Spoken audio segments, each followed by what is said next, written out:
Voilà.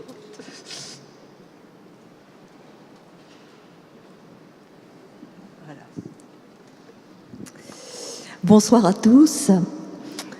Bonsoir Philippe Méhaille. Je suis très heureuse que l'Institut national d'histoire de l'art nous permette ce soir de poursuivre une conversation. On va voir que le terme conversation est au centre d'Art and Language, puisque nous allons parler très largement de ce groupe d'artistes anglo-saxons des années 1960-1970 dont vous êtes collectionneur. Une conversation que nous avons engagée il y a quelques années maintenant, depuis, on va dire, 2012, c'est-à-dire depuis l'époque où je dirigeais les musées d'art, d'histoire et d'archéologie de la ville d'Angers et où j'essayais de me rapprocher de la société civile et d'un certain nombre de collectionneurs marquants du Val-de-Loire. Alors, ce soir, nous allons vous offrir une conversation très formalisée, vous allez le voir, tout simplement parce que la grippe et le stress nous contraignent à formaliser les choses, mais aussi parce que Art and Language va nous donner l'occasion de parler d'une forme de conversation très ordonnée.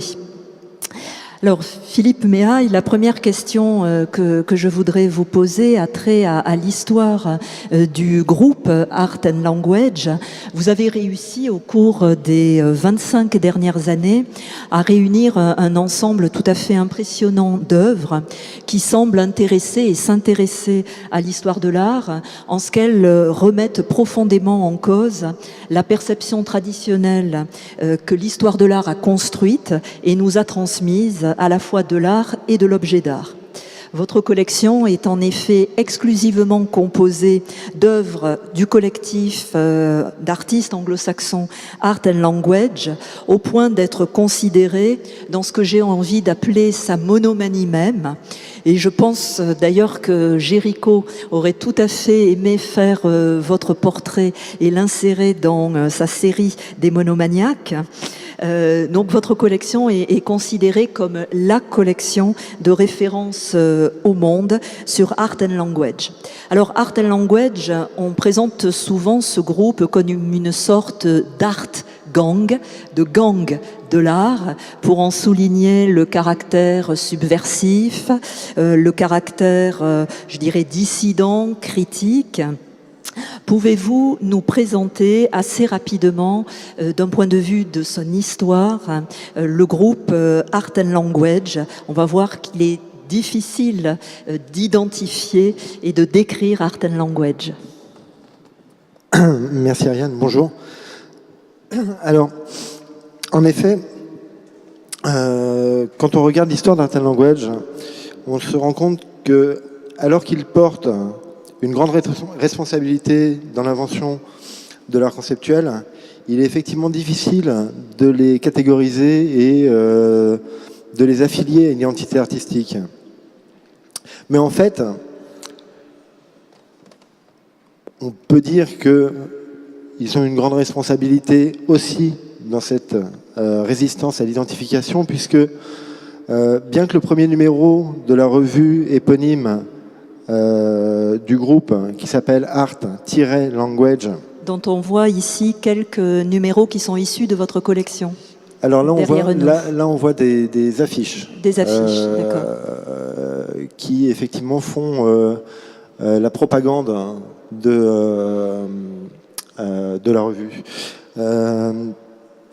Et bien que, effectivement, sur on n'a pas le numéro 1, mais bien que le premier numéro de la revue Art-Language, publié à Coventry en 1969, porte le sous-titre The Journal of Conceptual Art, le journal de l'art conceptuel, le groupe n'a cessé de prendre des distances par rapport à ce qu'Henry Flint avait défini en 1961 comme étant l'art conceptuel.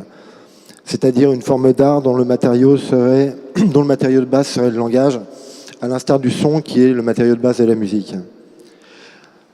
Pour revenir sur l'histoire du groupe, le groupe a été constitué en 1968 à Coventry en Grande-Bretagne.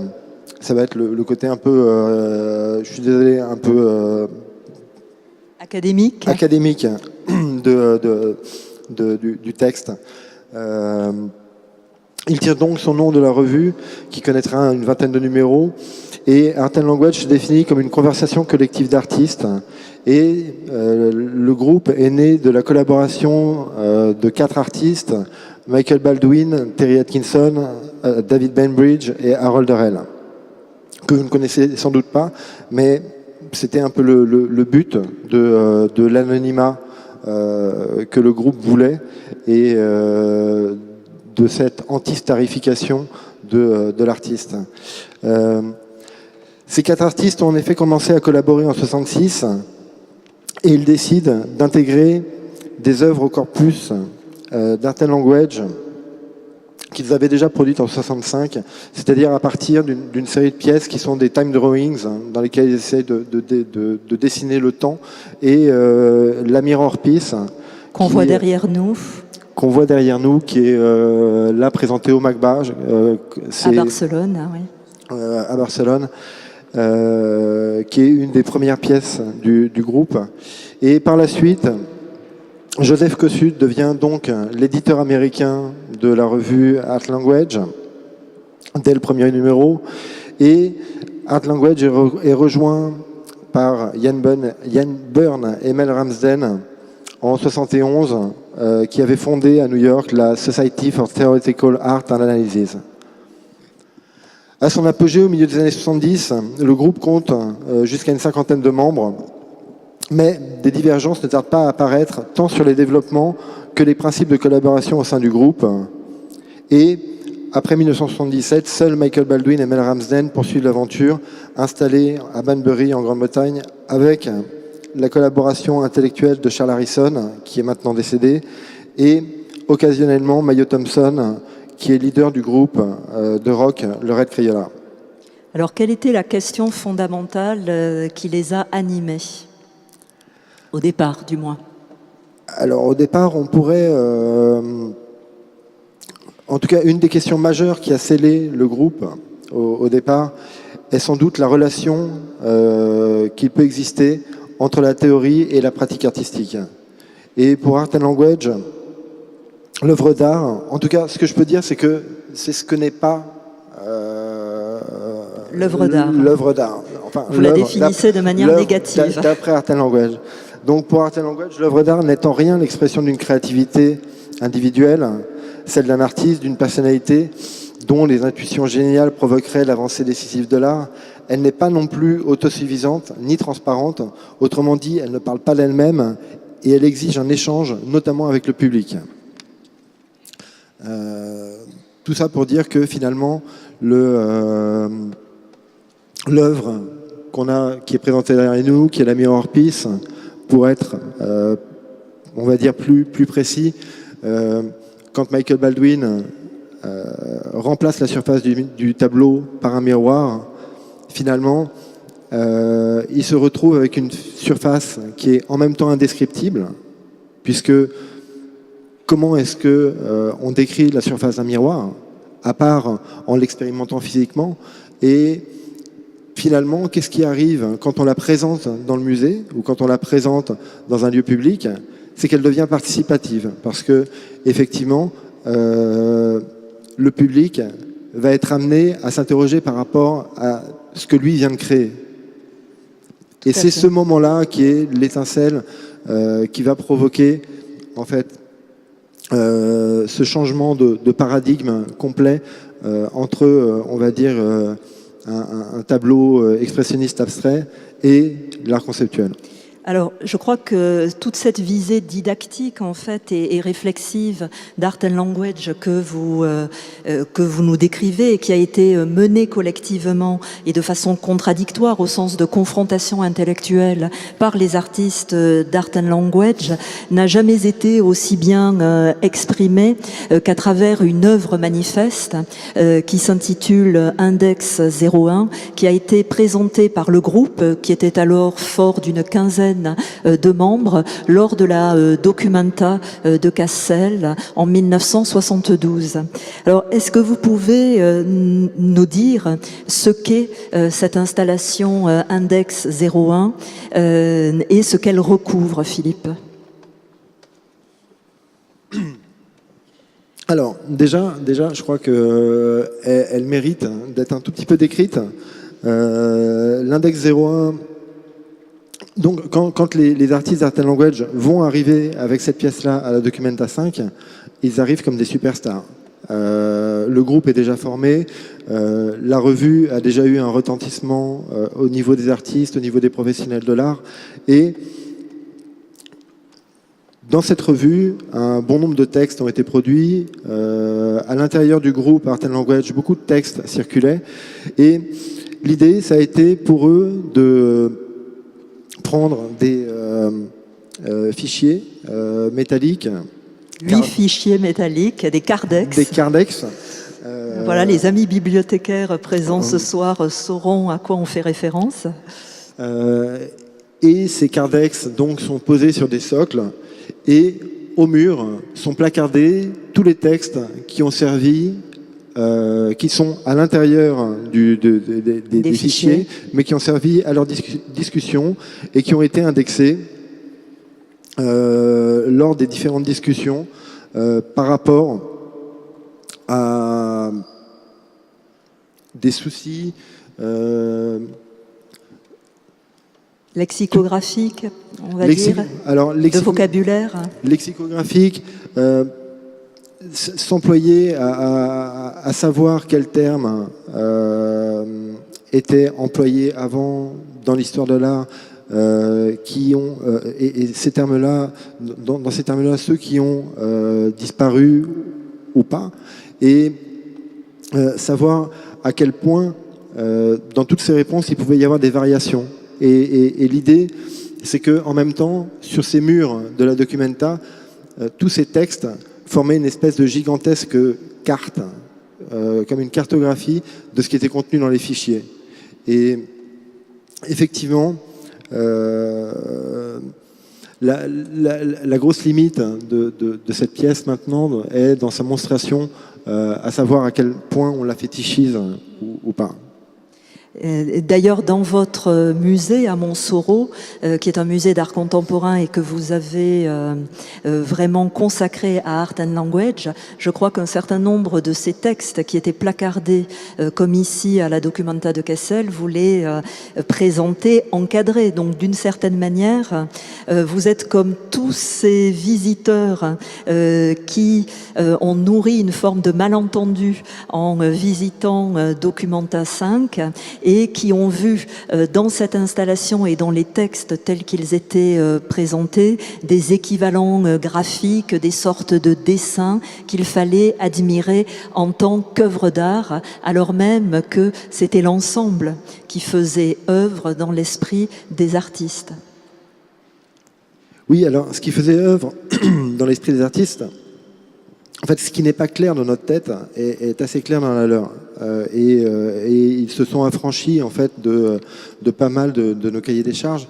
Mais il est sûr que ce qui est clair dans la tête des artistes, c'est que ce qu'ils ont produit, ce sont des discussions qui ont servi à représenter, à donner une représentation du langage dans cette œuvre en tout cas.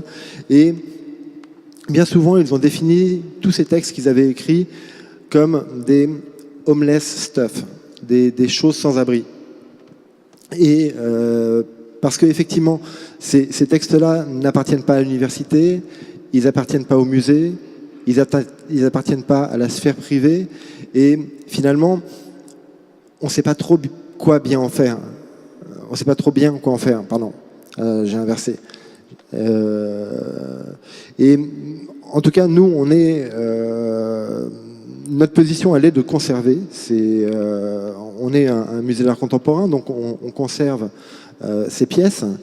Et on a eu l'immense honneur cette année de demander aux artistes d'Art and Language de nous faire une affiche. On leur a demandé, on leur a dit, bon écoutez, on a besoin de faire de la propagande pour le musée. De la communication, Philippe.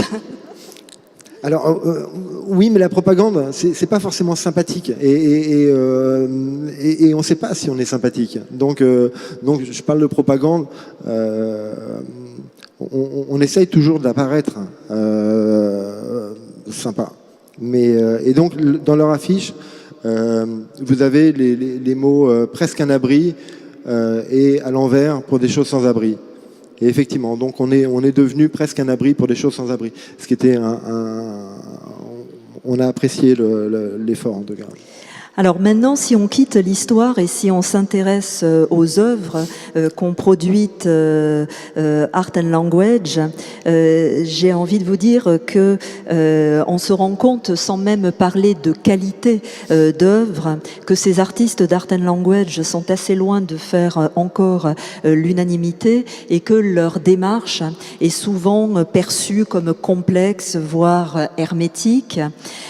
Plus encore finalement qu'aux questions qui les ont agités, c'est-à-dire la question de l'anonymat de l'œuvre, de la dématérialisation de l'œuvre d'art, de la production d'un texte en lieu et place d'une image, ou bien encore de l'engagement social et politique de l'artiste. La plupart du temps, Art and Language est d'abord synonyme pour beaucoup d'opacité, de mystère, voire d'élitisme. Qu'est-ce que vous répondez à ça ? Alors, je vais citer les artistes d'Art and Language ont eu une rétrospective au MoMA PS1 en 1999 et un des grands critiques d'art new-yorkais qui s'appelle Jerry Saltz, qui a une forte audience et un compte Twitter qui déborde à l'américaine, quoi, a dit de leur rétrospective: il y a un quart de siècle, Art and Language a tissé des liens forts avec l'art conceptuel lors de sa naissance. Mais les efforts ultérieurs ont été tellement autosuffisants et obscurs que leur travail est devenu virtuellement hors de propos. Effectivement, il est difficile de parler de l'opacité d'Art and Language, en tout cas pour moi, parce que je pense que je suis un peu trop proche du sujet. En tout cas, c'est sûr que cette discussion que les artistes ont voulu, finalement, il paraît assez évident que Jerry Saltz, ça n'a pas vraiment intéressé. Il est resté en dehors de cette discussion.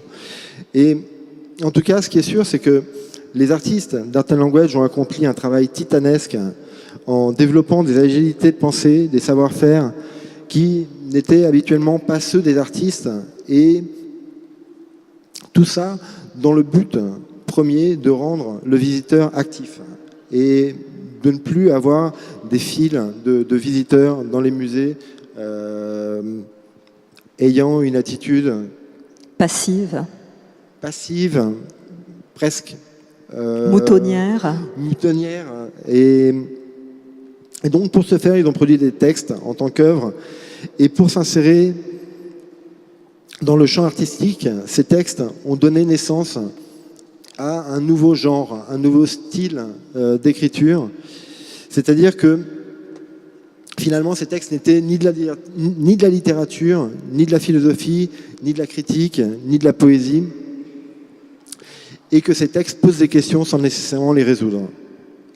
Alors, j'ai attentivement parcouru il y a quelques années le catalogue qui a été édité à l'occasion de la rétrospective qui a été faite de votre collection au MACBA à Barcelone, dont on voit ici quelques images.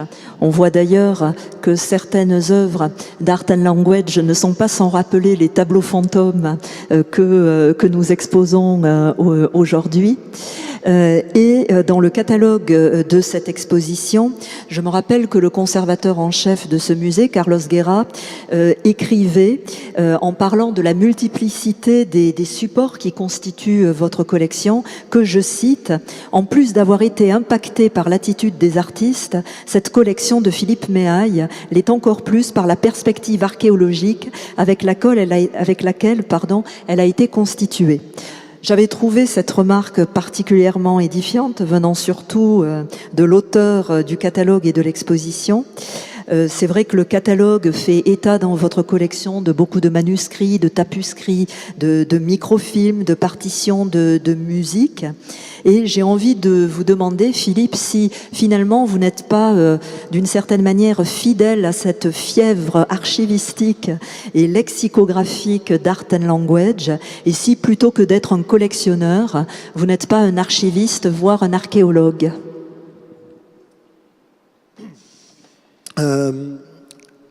Quand j'ai lu cette critique de Carlos Guerra, c'était dans le communiqué de presse de l'exposition. Je l'avais découverte lors du communiqué de presse, ce qui m'a, on va dire, beaucoup interrogé, parce que c'était effectivement une façon un peu originale de vendre une exposition à la presse, en disant que mon attitude et l'attitude des artistes avaient impacté pour beaucoup le résultat de l'exposition, ou en tout cas le résultat de l'ensemble d'objets qui étaient présentés. Mais en tout cas, j'ai beaucoup de respect pour l'archéologie. Et très jeune, j'ai été fasciné par l'archéologie chinoise. Et je me souviens même d'une espèce de malaise quand à l'école, on m'a présenté, j'étais tout petit, et on m'a dit que la Chine était un pays en voie de développement. Et alors que tout au long de mes lectures, j'en avais une image radicalement opposée. Ce qui fait que j'ai une idée de l'archéologue qui est attaché à l'Égypte ou à la Chine, bien sûr, et je le vois comme une personne qui essaye d'écrire une histoire à partir des différents témoignages matériels, souvent dérisoires, évidemment, et bien souvent partiels. Il trouve et il rassemble ses objets, il rassemble ses idées, et dans cette confiance qu'il a de ces objets, il va essayer d'en faire une lecture et de rendre cette lecture. En fait, cette posture n'est pas fondamentalement différente du collectionneur, mis à part qu'on attribue au collectionneur une dimension esthétique à la sélection qu'il fait des objets, que celle-ci soit surévaluée ou non. Parallèlement, pour l'archéologue, il existe un rapport d'autorité à l'écriture de l'histoire. C'est un savant. C'est finalement ce que le collectionneur n'est pas, ou rarement. Mais de toute façon, même si le collectionneur peut être savant, cette image est largement compensée par l'image de gros gogo facile à enthousiasmer qu'on lui attache le plus souvent. Et je vais essayer, je vais pas plaider ce soir pour que l'archéologue devienne un gros gogo, pas plus que je ne vais essayer de plaider pour que le collectionneur devienne un savant. J'imagine que leur point commun est d'avoir des intuitions sur les objets et sur ce que ces objets nous transmettent. Dans mon cas, je me suis demandé si ce goût pour Art and Language résultait d'un choix conscient ou si j'en avais été victime. Et effectivement, quand on parle de goût, alors, on a en écrivant le texte, on a eu une blague. Je ne sais pas si vous vous souvenez de Richard Virenque, qui, lors d'un Tour de France, avait été pris en flagrant délit de dopage, et il avait dit qu'il avait été dopé à l'insu de son plein gré. Et donc, moi, j'avais écrit que finalement, j'avais peut-être été victime à l'insu de mon plein gré, pour reprendre cette formule célèbre, à savoir que j'avais peut-être été victime d'une épidémie de formes conceptuelles, pour citer une exposition historique de Christian Schlatter qui s'appelait Art conceptuel, forme conceptuelle. Et il est tout à fait probable qu'à un stade assez frénétique de la collection, j'ai été effectivement victime de cette forme conceptuelle. Alors, je ne pense pas faire erreur en affirmant qu'Art and Language a produit des œuvres qui s'écartent volontairement de tout ce qui aurait pu les rattacher à une histoire de l'art, ou du moins à une certaine histoire de l'image. Et on pourrait dire qu'il y a même une telle énergie chez Art and Language de se séparer de cette histoire de l'art traditionnelle qu'on pourrait parler à leur propos d'iconophobie. Est-ce que vous-même, vous êtes d'une certaine manière iconophobe ?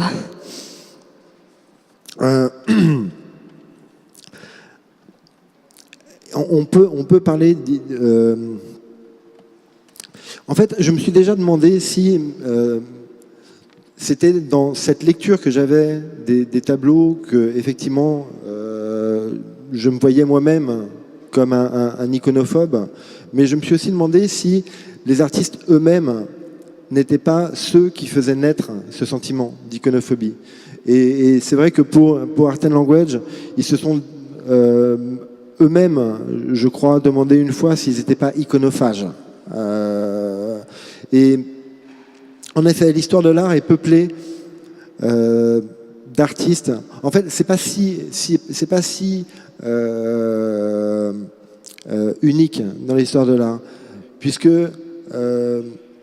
quand on regarde l'histoire de l'art, effectivement, on se rend compte qu'il y a beaucoup d'artistes qui, tout en cherchant à représenter le monde, tout en cherchant à en produire une image, n'ont eu de cesse que de détourner le sens premier de l'image. On peut penser à Michel-Ange qui cache l'anatomie d'un cerveau dans la représentation de la création du monde, ou au Gréco qui, lui, s'interroge plus directement sur la représentation de ce monde. Et le problème est multiple, et ces exemples ne sont en fait que des points de vue critiques de peintres sur une possible représentation du monde. Alors, il nous reste 2 minutes, donc malheureusement, on va se limiter à une dernière question et on ne pourra pas évoquer la suite de notre propos.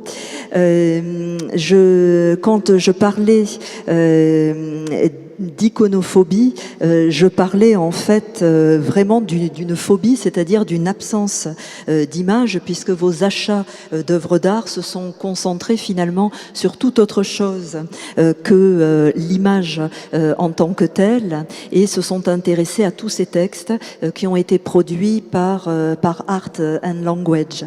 Donc, est-ce que vous pouvez revenir là-dessus, et puis ce sera notre dernier mot, malheureusement. En fait, je crois que c'est un autre problème. Art and Language en a d'ailleurs parlé publiquement, et à savoir que si d'après le philosophe, une image vaut 1000 mots, on peut aussi raisonnablement s'interroger sur savoir ce que valent 1000 mots. Et